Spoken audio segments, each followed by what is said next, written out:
If you have some cool artwork and you want to add some neons to it, I'm going to show you how to do it today. Some of the tools you're going to need. One, you're going to need an acrylic, either CNC or laser cutter, some neons, soldering tools, and of course design software. The design software we're going to use today is Adobe Illustrator. Now it's my go-to design software, but there's other ones out there. You make the call. But in essence, fundamentally, we're going to be developing stroke paths over artwork.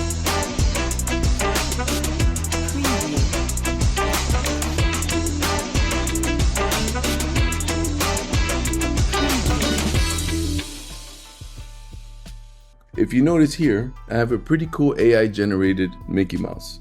I call him Psycho Mickey. I've sold this version of Mickey Mouse thousands of times, and this is how I created the neon. I'm going to start with one artboard, and I'm going to lay out my artwork as well as my stroke paths all together. Everywhere I want my neons, I'm going to lay out stroke paths. After I do that, I'm going to decide which version of manufacturing I'm going to want to complete this. Here at the Hustle Factory, we cut out the Psycho Mickey on the laser cutter, so I'm pretty much going to go for that. I'm going to start with my pen tool, and I'm going to make decisions on where I want to put my neons. I'm going to zoom in a tad, give you guys a better view here. I'm going to get my pen tool.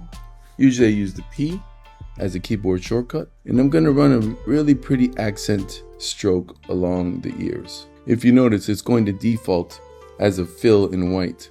So I'm going to flip this to stroke. Then I'm going to go to my stroke tool. You can keep the stroke active, and I'm going to change this to its default 5.5 millimeters. And that's the stroke width that we're going to get from the actual width of the neons. I'm going to keep going around my ears. That's a little lumpy there, but I can fix it later. I can fix it now. Holding down my command tool, I'll be able to adjust a little bit these stroke paths. Yeah, that's about right. I got a little problem here. Let me back up one step. Come back here again. Takes a long time to develop the usage of your pen tool. So don't get frustrated or discouraged if your first run at this isn't the best or the prettiest. You just got to keep going over and over again. Neons are very forgiving when it comes to your stroke path outlines. If you see a little lumpiness in your design file, it doesn't necessarily mean it's going to affect the outcome of your neon. Here I got this guy, and I'm going to make some adjustments and fix him up a little bit. Holding down the command key, I'm going to fix some of this lumpiness. I think it's going to be okay. Now on these corners, I don't know if you've watched any of my other videos, but we're always very, very cautious with how we submit our design file to our engineering department. We're going to round all these corners up. I got here my eyes. I'm going to accent these eyeballs. Really cool. We're going to make them look super psycho. Whoa, that's a little crazy. Let me start that again. Like I said, don't kill yourself if you didn't do your best job the first time. Sometimes you just got to go over and over and over again. That's the life of a graphic designer, my friends. Okay, I think I'm going to be all right with that one. I want to give him a small accent stripe right down here. You know, this guy, I want to sell him for 120 bucks. So I don't want this job to live in my engineering department for 2 days because I added a million different little neons. I'm just adding some accents. What this does is, this is a real cool wall decor piece, and your customer, the end user, is going to enjoy the accent it gives to the ambiance of his room. That's what this neon is really all about. Plus, if you love Mickey Mouse, you'll definitely love to have this in your Mickey Mouse collection. All right, this is all the areas where I want to put my neons. Now, my next step is I got to split this into two. One is my actual print file, and the other one is my cut file. They need to be in synchrony. So my method is I'll create, with the keyboard shortcut M, I'll create a rectangle the same exact size, which is 16 by 20, okay? I'll flip it, turn it into black, and I will send it to the back, okay? Now, my artwork is locked, so nothing is going to take that away from its artboard. I'm going to zoom out just a little bit so you see what happens here. I'm going to close this stroke dialog. I'm going to push this over to the left. Then I'm going to hit Shift O. Otherwise, it's my artboard tool. Shift O. Then I'm going to hold down the Alt key or Option on your Mac, and drag to the left. I'm going to hold down Shift so I'm perfectly lateral. Now, you're going to get this message.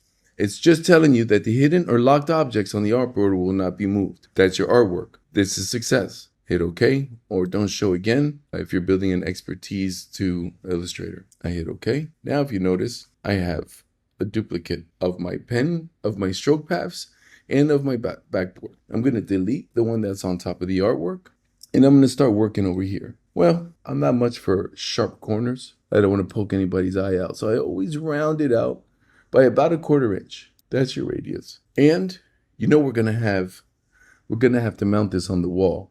So using my L shortcut or ellipse tool, I'm going to create a 9mm drill hole. And that's where either my chain is going to be linked to, or where my standoffs are going to go. 9mm. Okay. I'm going to put this in white so I can see it. Okay. Look, guys, I'm kind of an eyeball guy. I've been doing this for many years, but I want you to be about 1/4 to 1/2 inch in from both angles. I'm going to zoom out a little bit. Then I'm going to Option or Alt, drag. I'm going to put it over here. Then I'm going to do the same thing again. I'm going to hold down Shift. Now I'm selecting both drill holes. I'm going to Option or Alt, drag all the way down. Now I have all of my drill holes placed. I'm going to select my background and all 4 drill holes, and using the Pathfinder tool or Shift M, which is the shortcut. Now I'm going to hold down the Option or Alt on your PC, and I'm going to punch out these drill holes. We're almost at the finish line. Going back to my black arrow tool or the V key, I got one more step here. Now I have to select all of these stroke paths because I have to expand them. Your laser cutter is not going to respect this outside border. We're going to have to create this into an object from a path, because otherwise the laser is going to only cut this really, really thin line here, which is your stroke path. So I'm going to select everything that's here, and then I'm going to Shift select that back piece in order to deselect it. Now I have all of my stroke paths selected. I'm going to come to Object, Expand. Now when I ask for this option, we don't even have a fill, so I usually just ignore that, but the stroke path needs to be checked and say OK. And if you notice here, that thin line went away because now it has become a complete object. Now what we need to do is we need to punch it out of this back piece. So once again, I'm going to select everything. And the same way I punched out my drill holes, Shift M or the Pathfinder tool here in your keyboards, here in your toolbox, I'm going to Alt or Option on your Mac, click. Oh, sorry about that. Go back once. I don't know what this is, but I'm getting rid of it. Okay, I'm going to, with my Pathfinder tool selected, I'm going to do the same thing I did with my drill holes. I'm going to Alt or Option on your Mac, click every single one of these objects on the inside. Be careful you don't hit this black because you'll make that disappear. If you do, just hit the Control or Command Z and you'll be back to where you were. That's it. I have this really strange piece here. Whatever that is, be careful because your laser will dart through that. I'm going to delete that. And I'm ready to go here. If you notice, I'm going to zoom out a little bit and I'm going to show you something. Let me pan over to the left a little bit. If you take this and you bring it over here, you don't want to see anything white. You want everything just the way this is here. Looks like I'm good to go. And I'm going to get ready to cut this out. I'm going to save the document as an Illustrator file.